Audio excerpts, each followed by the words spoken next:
Welcome to Coffee and Content, our new podcast. I'm Catherine, and in my day job, I am a project manager and healthcare consultant for a healthcare and research consulting firm. In my other job, I also run Venture Impact Dog Services. We board and train dogs out of our own home. And I also meet one-on-one with clients to train their dogs as well. We also do daycare, photography, and our service line is continually to grow. We are growing into a dog treat line where we sell dog jerky treats, 100% human grade ingredients, single ingredient chicken jerky treats.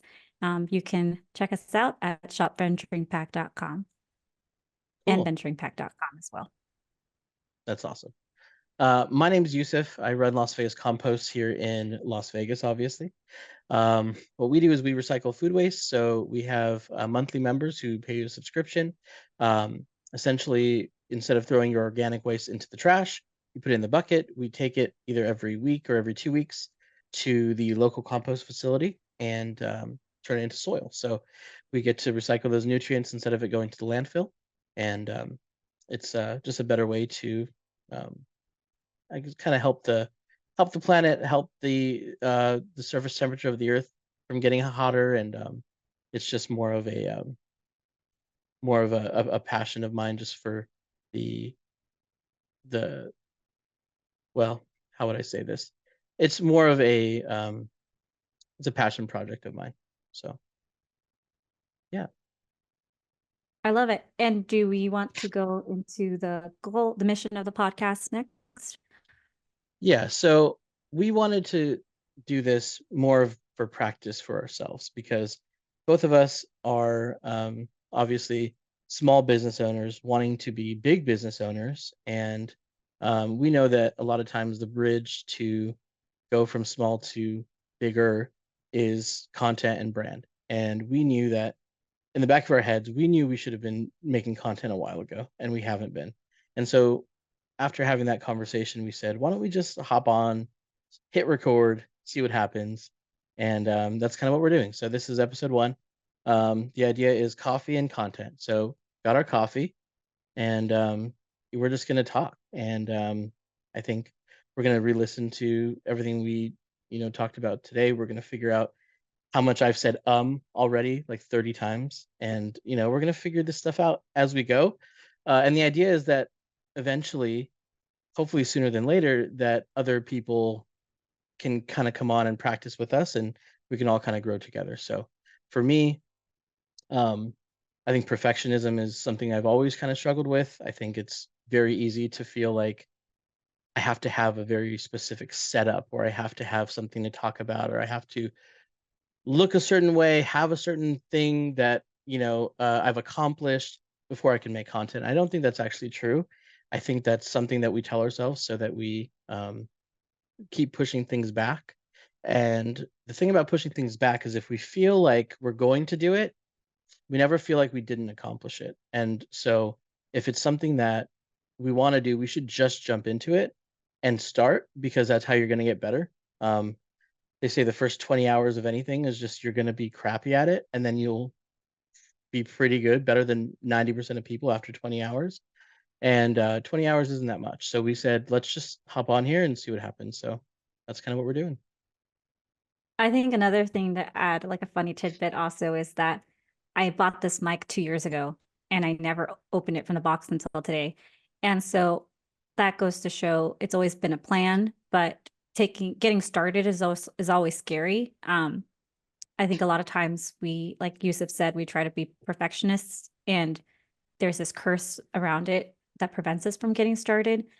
And also, it's always nice to look back on and document our process and our growth and just to see how far we've come along the way. So this is a nice way to see that when we watch and listen back in the future to see where we came from. It's going to be really rewarding because we both have big goals in our respective businesses and we want to scale up. And it would be nice to see where we came from because a lot of times I think as small business owners and entrepreneurs, we always feel like we're not growing as quickly as we can or we want to. But in reality, when we look back and we have some way to document that growth, you really see how far you've come. And so this will be a really nice way to see that and look back upon. Yep, totally agree. And it's one of those things that we're obviously, as we do this, we're still kind of like figuring it out, and we're going to continue figuring it out. But at the moment, it just feels good to be starting. So, Yeah, um, I think making mistakes is part of this too, documenting and noticing where we made mistakes, like you shared with the and learning process and lessons learned, sharing that with others too to help you move past those, making those beginner mistakes and getting started at a like level 3 level versus starting from 0. yeah, I do think that like Barack Obama says a lot of ums, and he's one of the best speakers in the world. So I look at it like not like mistakes, but it's like how can I just kind of polish it over the course of time. So for me, it's like, you know, is something that, or whatever it is, whatever the little pause is in our speech, um, is something that for me is like that's I'm thinking about the next thing. But I also don't want to be thinking about every time I say it, right? So it's like I feel like once you watch the recording, you're gonna see certain things, and maybe it just comes with doing this more. But I look at it like it's a um just a natural part of starting something like this. And so I feel like it's you're either doing really well or you're learning. And so to me, all of this is going to be learning because we're not doing I'm not doing very well at this just yet, but it's going to be interesting to be able to look back and see just like how many times I said or how many things I said wrong, or like, when you're on camera, things are different, right? So like you're gonna think you said something and you look back and like I didn't even realize that I completely said the wrong word there or whatever. And it's just stuff that happens. So I'm excited to just do this for 20 hours and see what happens. Cause I think we will be by the time we're on our 1,000th podcast or 100th podcast, it'll feel very different. Yeah. Um, but I like it. I like the process. So I'm good with it. So we thought it would be nice to talk a little bit about our background, where we came from. Um, so, like I shared in my career, I became a consultant and a project manager because of my background and my education. I have a master's in public health, and then I went on and actually did nursing. And I was doing nursing during COVID, during the height of COVID 2020. So my in-person nursing program became an online nursing program. My school wasn't really prepared for that, so there was a lot of learning curves with that, a lot of frustrations from the students' end as well. Those of us like me who strove to be in person because nursing is so hands-on, and I learned better by doing as well. So it was difficult for me to shift into an online program. And of course, with the pandemic, it was really difficult for us to find opportunities to be in person in the hospitals and really get our hours. So it was just overall a very frustrating experience. And my nursing program, I was in an accelerated Bachelor's of Science in Nursing plus an accelerated Master's of Science in Nursing to become a family nurse practitioner because I did want to practice at a higher level than a Bachelor's of Science in Nursing RN. So I wanted to be an FNP originally because when I was in my MPH program, I worked alongside nurse practitioners in a homeless shelter, and we served as a free clinic serving the homeless shelter population in Atlanta, Georgia. And so it was a completely different environment for me. I grew up in Orange County, California, all around Orange County. We moved a lot growing up. Um, and so when I was in Atlanta, it was a different experience in a way, but at the same time, I saw a lot of patterns in what contributed to the homeless population and what made folks become houseless. Not everybody, without going into it too deep, um, people don't choose that lifestyle.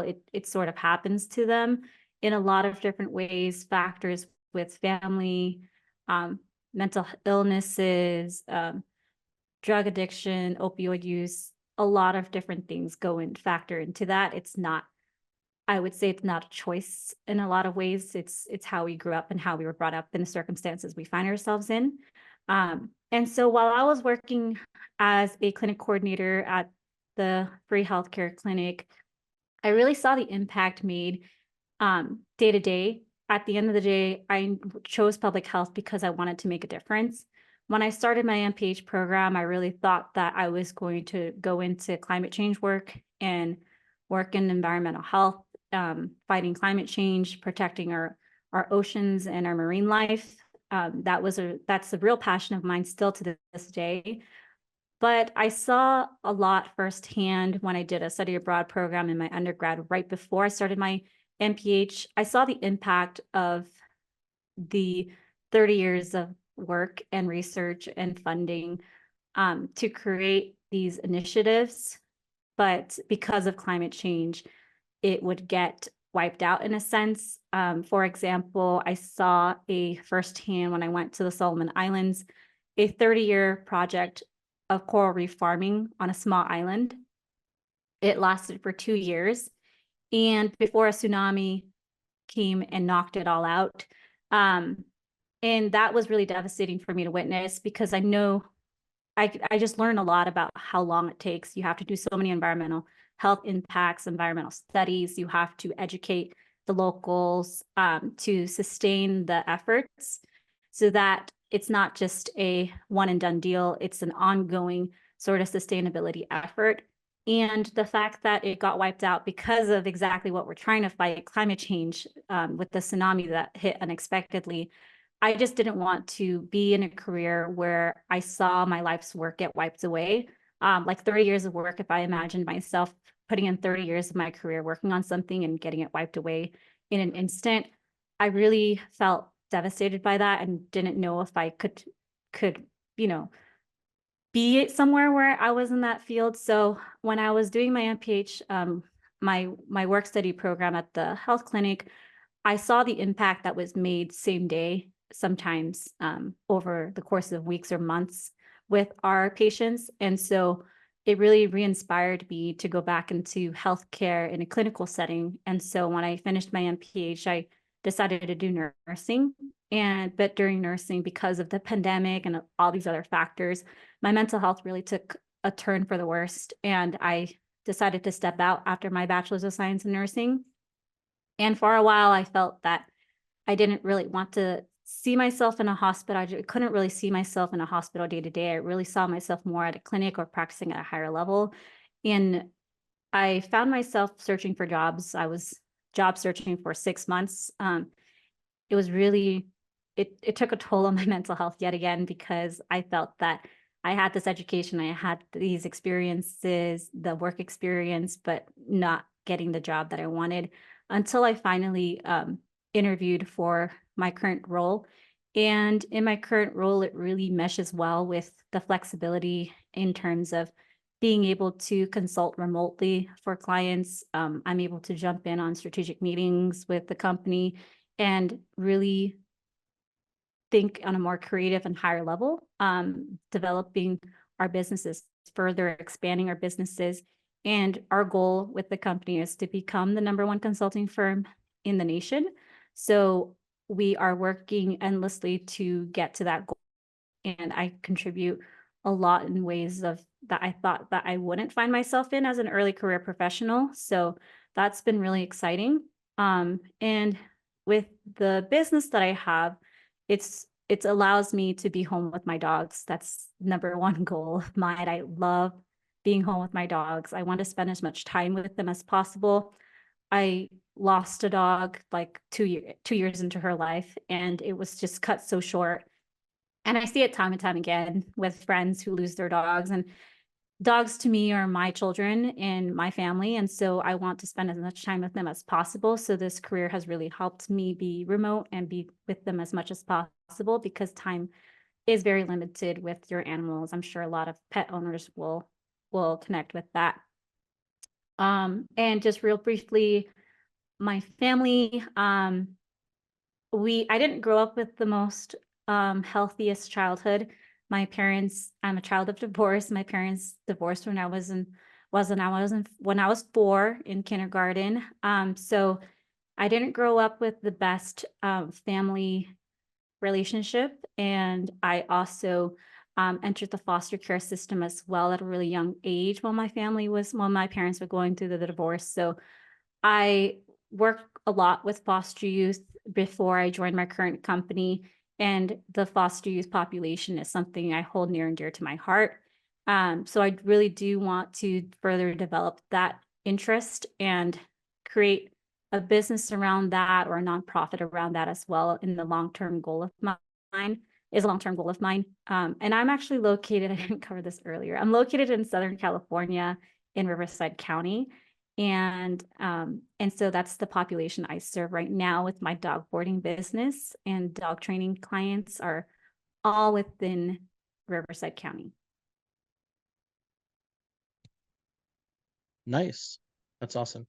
So I want to talk about just a little bit about kind of how I got to where I am now. I mean, obviously, being a small business owner is always like everyone has their own individual path of how they got here and what they did before. Usually it's kind of the path looks like this, and it's that's how it looks for me. So um I live in Vegas, originally from California, but parents moved here when I was young. Dad got a good job out here, and we've been here ever since.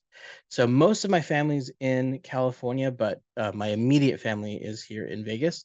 So I'm the oldest of six. I'm currently, uh, well, I'm married currently, but I'm married. I have one son. His name is Joey.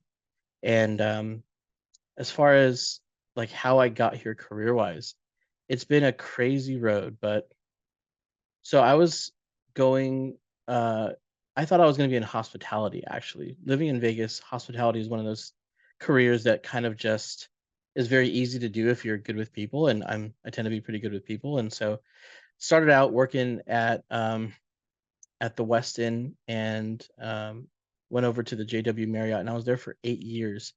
Actually started out when I was in school. I went to school for economics, but when I was in school, I started out at the Starbucks at the hotel and worked my way to the front desk, and then I went to sales, and then I went to um, revenue strategy. I was a revenue manager. Was my last role. So over the course of 8 years, one of the things that happened is I moved positions very, very quickly.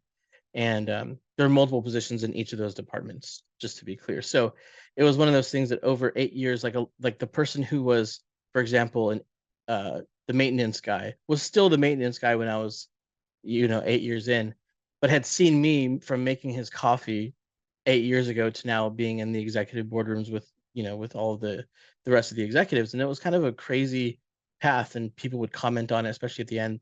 I went from wearing a green apron to wearing suits. And so it was kind of an interesting situation because in that little, microcosm of like of the hotel, like there were so many opportunities, and I got to explore a lot of them. And by the end of it, I was making some pretty high level decisions and being paid well and that kind of thing.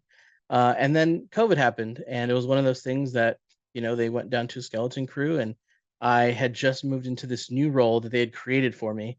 And so when COVID happened, that role was no longer needed. And so I was put on whatever they called it. It was kind of like a leave, but then it never came back.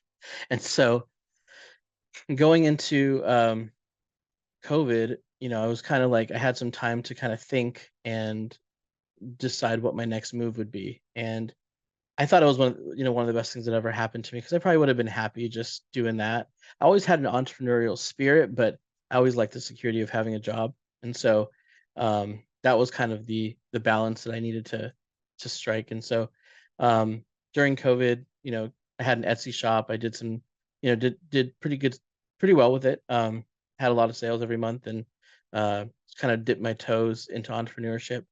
Got into mortgages, and mortgages, it was an interesting industry because even though you do have a job, you're pretty much doing everything as if you're an entrepreneur because you're self-generating, and everything's up to you. You just kind of set your own schedule, and for the most part, you're able to make as much money as you want just based on what you close.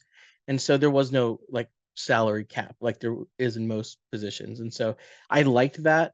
Um, Obviously, with COVID, the rates being as low as they were, did very well for a few years. And then it's now 2024. And so the rates are obviously three, four times what they were. And it's a little bit different. So decided to take some of the fruits of that and leave my mortgage position last year and start my small business. So now we're going into June of so we're halfway through 2024. So it's been about a year, a little less than a year since I started Las Vegas Compost, and just a crazy amount of growth, crazy amount of lessons, the amount of hats that you wear as a small business owner is like you have to be decent enough at everything. And that's what I find most interesting is that like I have to get decent at accounting. I had to get decent at, the marketing aspect and doing ads and doing emails and all that stuff. And just getting good enough to survive was a interesting lesson for me. So and it doesn't stop, you're getting calls, you're getting emails 24 hours a day. Even if you're even if you don't answer, you're still thinking about it. Even if it's, someone I had someone call me at 10 o'clock at night.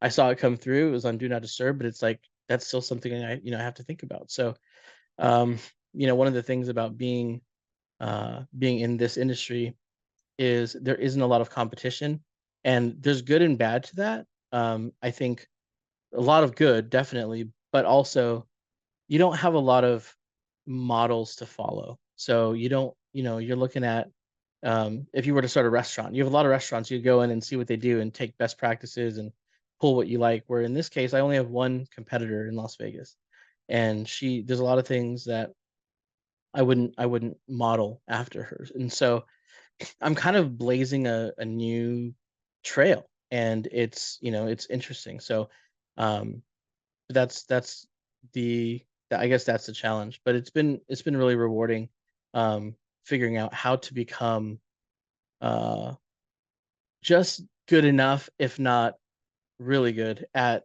at a few certain things, and figuring out how to get someone else to decide that this is something that they want to actually put their hard-earned money into, and it's important enough to them. And a lot of that is just getting it out there, getting the mission and getting the brand name out there.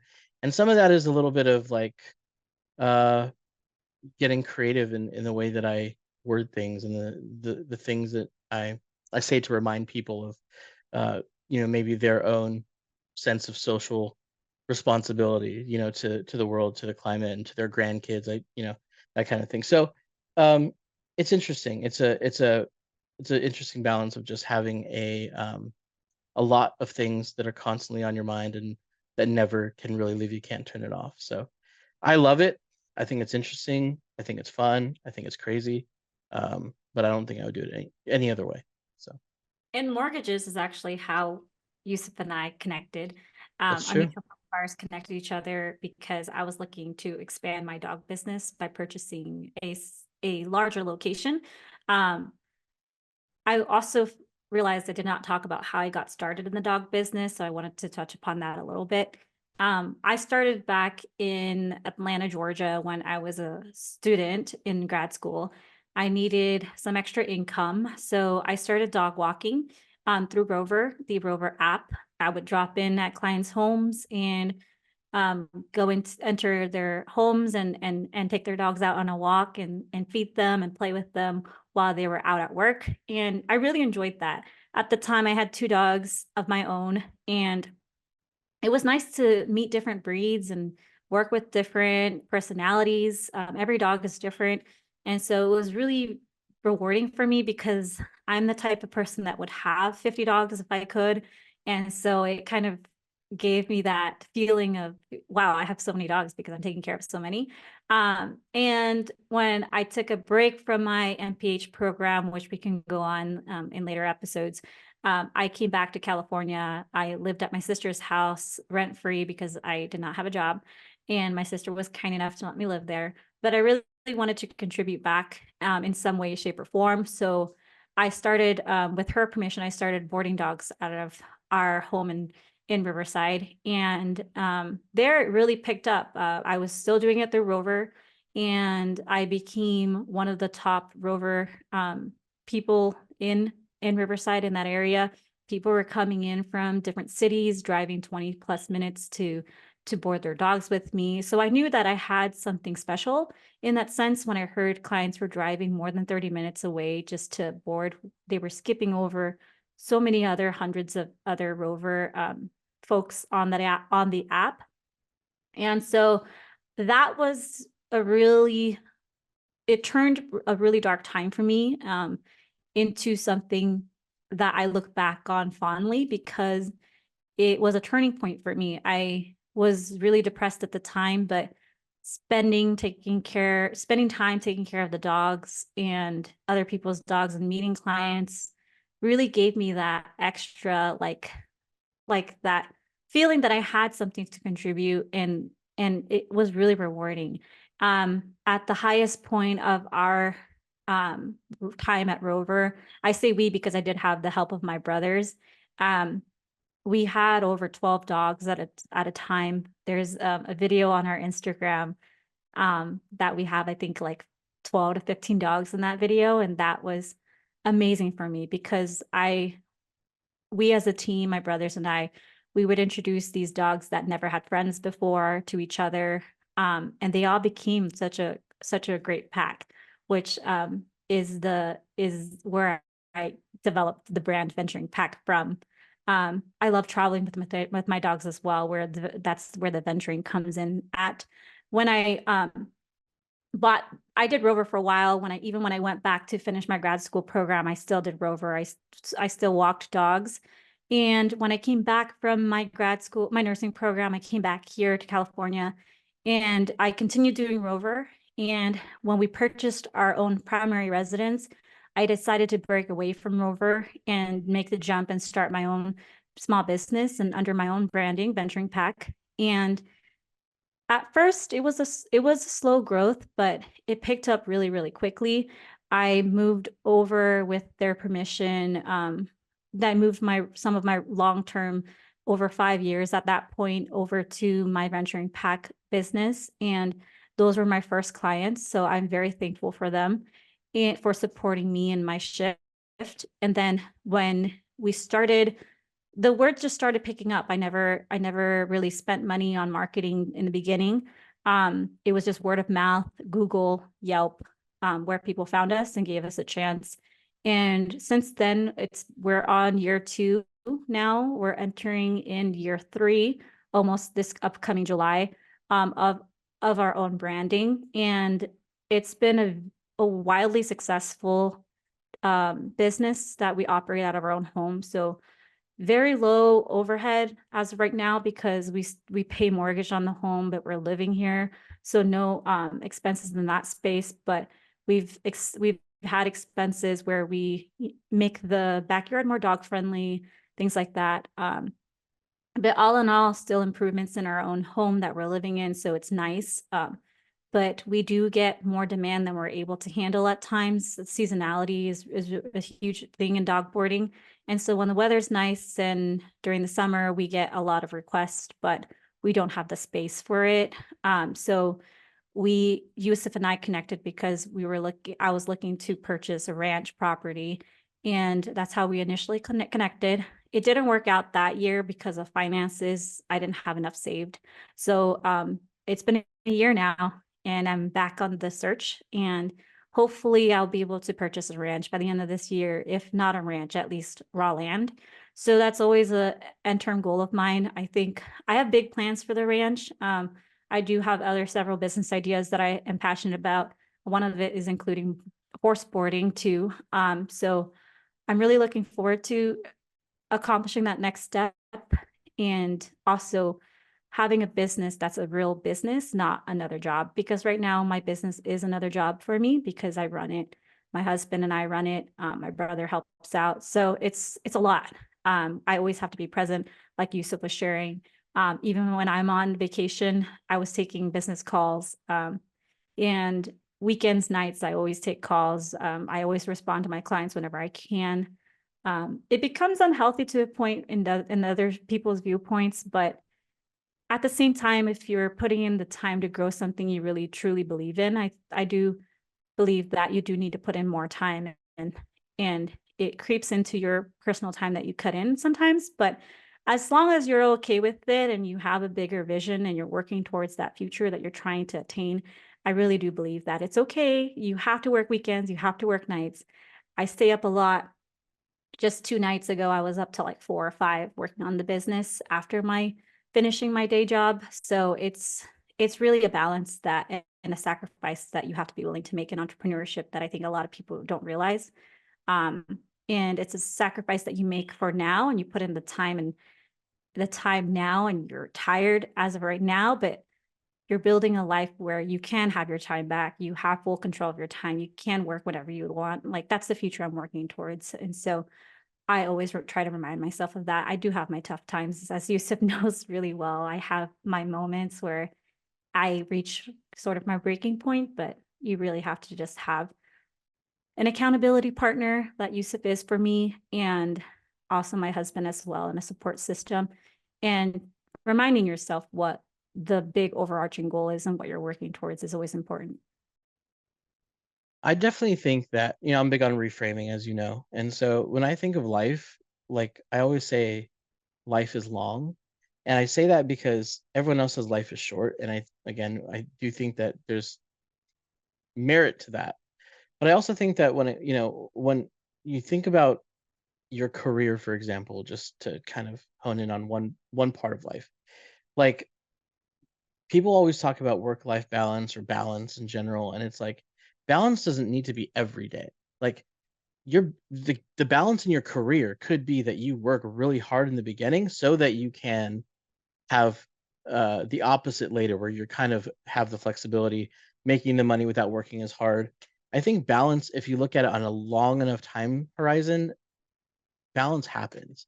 But it's like if you're looking for balance every day, I think you're going to miss out on some of the compounding effects of putting in that time in the beginning that like just like it was, we talk about mortgages, just like paying principal towards your balance in the first few years makes such a huge difference over the course of your mortgage because your interest is calculated based on your principal. So the further down you can get the principal number, the less interest you pay, and the effects of that over 360 months, which is what a 30-year mortgage is huge. So in the exact same way in a career, in a family, I'm sure, in a lot of other ways, a lot of other categories in life, it works the same way. So it's like balance on a daily basis may not happen. You may have to be tired, you may have to be working hard, you may have to be staying up late and that kind of thing. But what you're doing is you're creating a life so that later on you get to enjoy the fruits of that labor. So that's how I look at it. And I think, like you said, accountability is a big deal, especially for people like us who have a lot of ideas and have a lot going on. It's really easy to, like we talked about before, pushing things back, right? It's very easy to say, I'll get to that, I'll do that one day, and it still feels like it's happening, even though nothing's actually happening. And so, um, just like this podcast, getting into it, um, to just do the bare minimum, even to just start, with, your lighting's better than mine. My room's very yellow. I haven't figured this all out yet. Like, I'm wearing a hat. Like there's so many things that obviously can get better, but if we never did this, then we could never get to the second one, right? And I think that's the point. So, along that line, I think we're pretty much right at time, but just to talk quickly about kind of our goals personally, with our businesses, with our life. Um, I'll get into kind of just my goal for my family and how I think I want to move forward with accountability with you. Some different tactics that I know have worked for people that I look up to, and maybe we can set that up. So, um, talking about my goals for my life, obviously I live in Las Vegas and family is here. My parents are here. having a 1-year-old son. Obviously, grandparents are here. So the goal was originally to move to Newport Beach, California. That was that's been the goal. And then we had our son, and it kind of changed a little bit because it was like, I don't know, you never know how long you have with your parents and stuff. And um, my wife was kind of like, hey, like we should probably stay here for at least a few years while he's young, um, and when he's having the most noticeable growth, and be here with your family. So we're probably going to end up staying here. But my goal is still eventually to move to Newport Beach. And the other thing that I really want to do overall in the course of my life is I'd like to get into some sort of micro level private equity where I kind of have a stake in multiple businesses. Obviously, Las Vegas Compost is a service business, it's a local business, um, and that's not the only type of business that I own, but I wanted to do this to prove that it could be done. And I think we're proving that now. But eventually, we got our eyes on some stuff around software. We got our eyes on some stuff around food and beverage, which me and Kat have talked about, obviously. And so there's different types of interest that we both have. And so the only way that I get there is by, obviously every day executing on things that are important, critical tasks that are going to move us forward. And so one of the ways that I know that's been talked about a lot in the entrepreneurial space is something called the Power List from Andy Frisella. So he runs a business group that I'm in called the Arate Syndicate, and he talks about the Power List on his podcast. Pretty much, it's 5 critical tasks that you do every day. So very simple.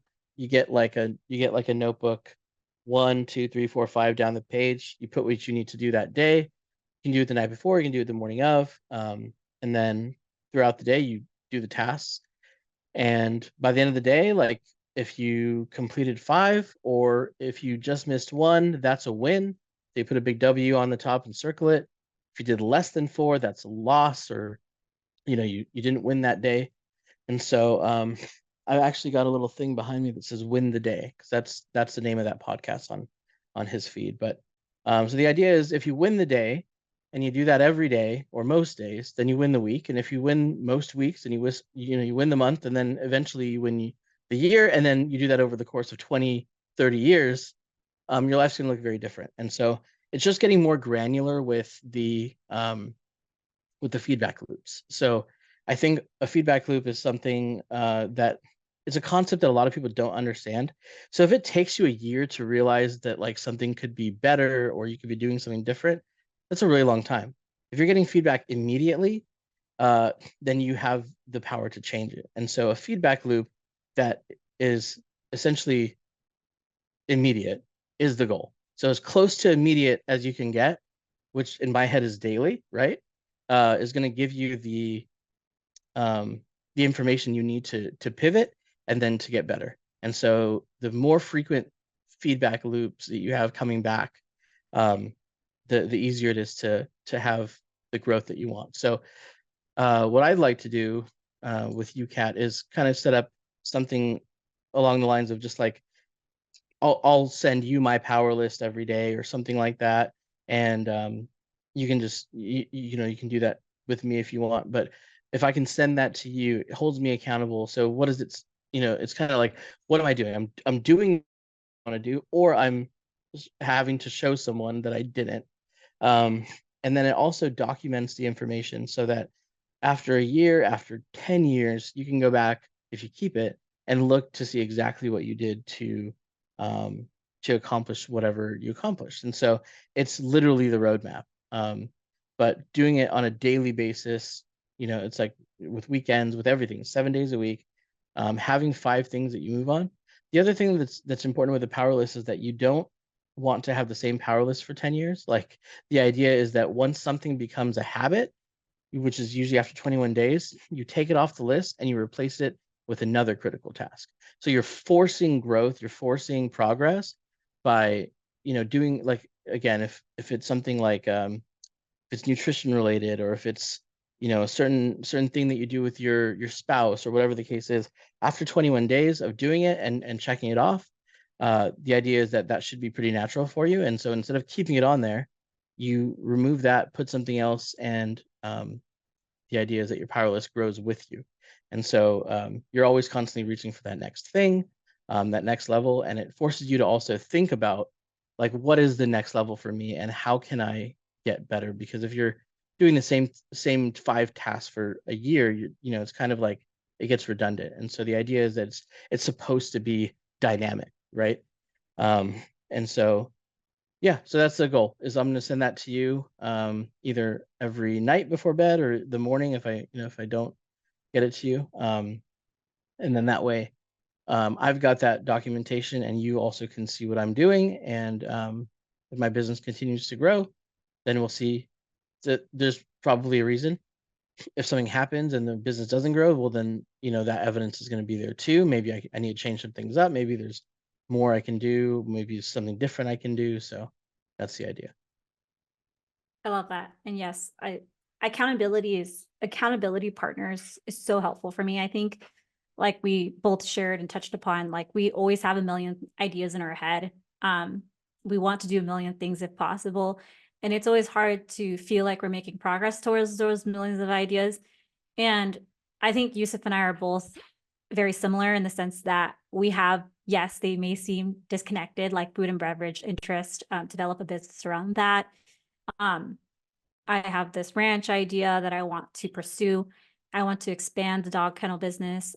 So there's a lot of different ideas that we have that may seem disconnected at first, but there's that underlying goal of ours. And I think we won't be satisfied until we accomplish all of them. And I'm sure as time goes on, we'll get more ideas that will add on to that list. And accountability is a partner, and writing it down is so important because then we can look at back and also feel that sense that we are taking a step towards it, no matter how small, even if it's a micro step towards that. I think it's always important to feel that, because we do get bogged down by the everyday and feel like we're not making progress. I think it's very natural, but by documenting it, we can look back and remind ourselves, actually, it's that's not true. That's just in our head. We are making progress, even if it's just a micro step towards that direction. Um, I I touched upon the ranch idea. So right now, running the dog business, venturing pack dog services out of my own home is not very sustainable, I would say, because I get a higher volume of requests than am able to serve. And a lot of times I am turning away clients. The competition is high here. I would say there's Rover, there's WAG. So your everyday person is also competing with you.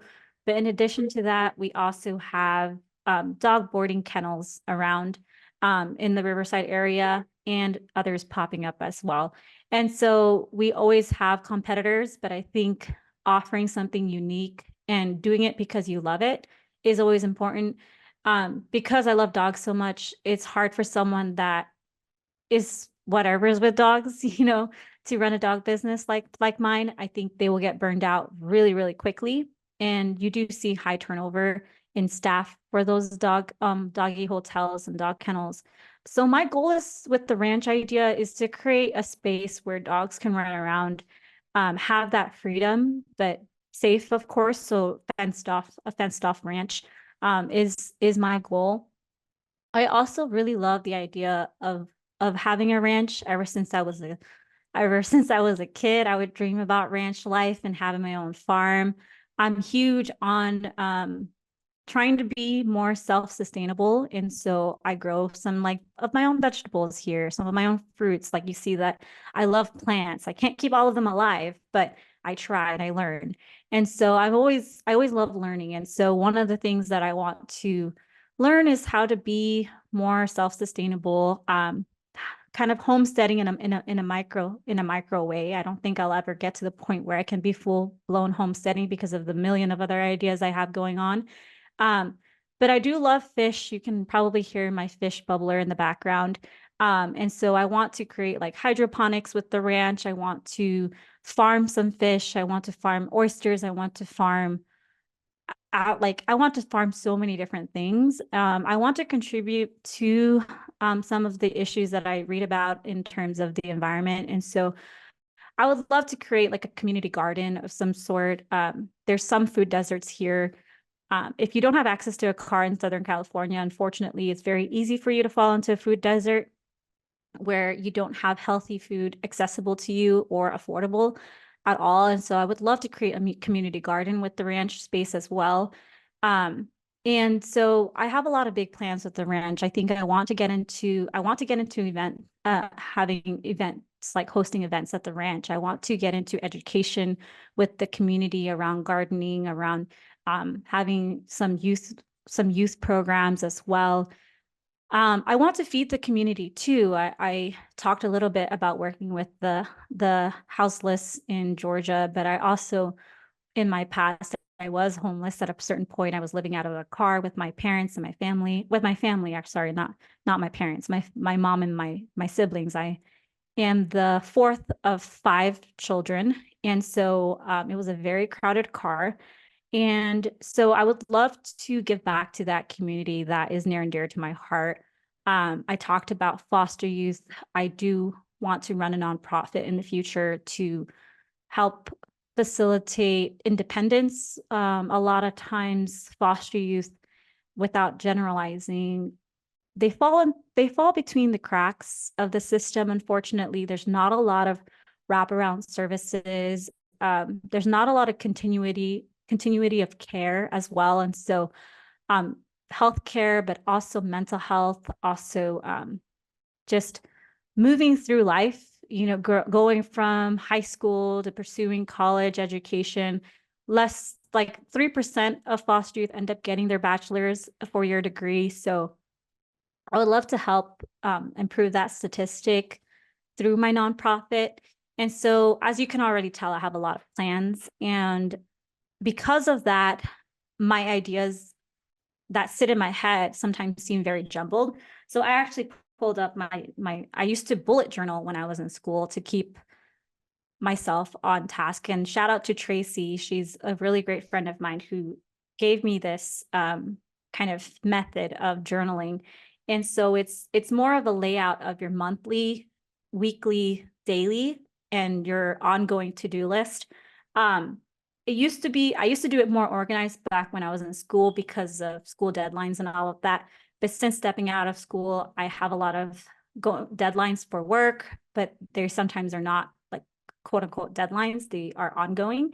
And I also have goals for my businesses. And so now I've shifted because of the lack of time. I'm always competing with the lack of time. I've shifted more to a kind of brain dump on paper. And so as you can see, it's just like a long list of bullets of to-do lists so that I can have it all on paper. So if I forget something, I can go back and read it and like, oh, I forgot to do that. I would love to get more organized in the future, but I think I have to do what's sustainable for me right now, which is just brain dump. And I think that's a lot of folks too. They want to be more organized. And so it keeps them from, I used to make a very beautiful layout. Like, let me find one of my most prettiest layouts. Like, I used to try really hard and I realized that it wasn't sustainable. Like I used to decorate, I used to put stickers, I used to draw, and it was very calming for me to do so when I was in school. But now that I have so many other things going on, work, businesses, life goals, I felt that the brain dump was more of an efficient way for me to make sure that I get things done. And so I always encourage people to just get started. And so, of course, I would love to make it pretty again, but to get started, brain dumping has worked for me. And so I think that's the goal of this podcast too. We want to just get started. And by recording this today, we've already done that. And that feels so good to look back upon and be like, hey, we're further in our goal than we were just an hour ago before we hit record. And so putting ideas into action is always something that I struggle with, but I try to be better with. And by doing this today, my goal of having a podcast of like ongoing 2 to 3 years is now actually almost a reality once we edit and post. So it feels great. And I encourage people to not let perfect be the enemy and fall into this perfectionist curse and just get started. Even if it's a learning process, we're going to always make mistakes. We're human. And by allowing ourselves and being more graceful and allowing us ourselves to make those mistakes and learn from them is something I highly encourage. So just go make those mistakes, go learn, and improve. As long as you're learning and improving, you're in my head moving forward in life. And so I just wanted to share that. That's awesome. Love it. So I think we're definitely past time. So we'll go ahead and kind of close up. But love that. Just the goals I think are very perfect for kind of like your background and the things that you have experienced in your life, and like so many Exactly. things that are going to be they're going to do so much good for the world. So I think Yes. that's amazing to see. End goal for Um, me is making a difference. And so if I feel that I'm making a difference, that's my end goal. And so I feel like I've done my job if I made a difference. Love it. That's perfect. That's very similar to me. So cool. So we'll close up. Thank If you for there's listening. anything, yeah, if there's anything else that comes up between now and our next podcast, we'll kind of reach out to each other and we'll try to figure out, how we did on this first one, and we'll just go from there. But I think like just um, getting this on record, like you said a few minutes ago, and getting the information out there, getting our faces out there, getting our voice, figuring out the mic stuff and the lighting and all that stuff. I think it's so good, and like it's gonna get better. It's never gonna be great the first time. It won't Yeah. be great the 10th time, but by the 100th time it should be pretty good. So Yeah, I love I'm it. okay with that. And that's the other thing, is that my I have a stomach for long-term stuff now, which I didn't always have. I was always looking for the quick fix, and now I've realized that there's no such thing. Like, you just have to do it, and you have to do it, and it's going to be hard, and it's going to be frustrating, and it's going to be, you know, um, work in the beginning, and then it just becomes more natural as you go. So I'm glad we did it. We're an hour and a minute in. Obviously, not sure where we'll be after we edit it, but that's where we're at. So I think we did good. Thank you, Yusuf. And look where we came. Like, look where we are now after Yep. keeping each other accountable. And we had to reschedule this podcast several times because of life and Yes. business and everything. But we did it. And I think that's the great thing about having an accountability partner. Um, Not being able to push it too far back, because we are holding each other accountable has been really essential to hitting record today. And I love that we, did the thing that we said we were going to do. And that always feels great. And so I'm so glad that we took the time today to do this. And I'm looking forward to hitting post and just listening back and learning and self-critiquing and learning from our first episode and improving and growing from here. Yep. Same here. I love it. Okay. Well, that's it. We'll see you guys in episode 2. Have a great day, See you everyone. guys. Question mark.